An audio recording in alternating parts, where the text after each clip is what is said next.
भरपूर उपचार घेऊनही खोकला थांबत नसल्याने या 2 वर्षीय बालकाचे पालक कासावीस झाले होते। त्यानंतर जे धक्कादायक सत्य समोर आलं ते ऐकून सर्वच जण हादरून गेले।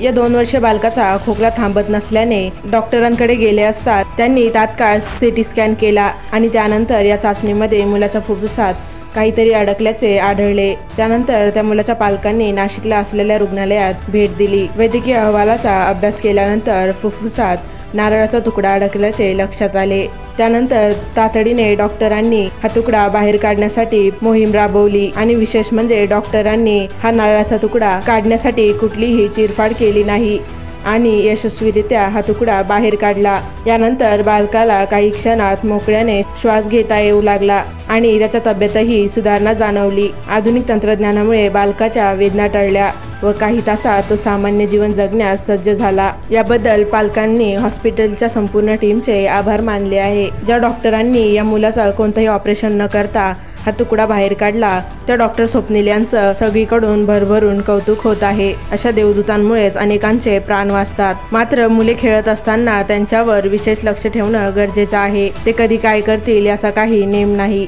त्यांची एक चूक ही त्यांच्या जीवावरही बेतू शकते। त्यामुळे लहान मुले खेळत असताना त्यांच्यावर विशेष लक्ष ठेवा। आपल्या मुलांची व आपली काळजी घ्या व सुरक्षित राहा व अशाच महाराष्ट्रातील ताज्या बातम्या पाहण्यासाठी आपल्या चॅनलला नक्की सबस्क्राईब करा व बातमीला लाईक आणि शेअर करायला विसरू नका।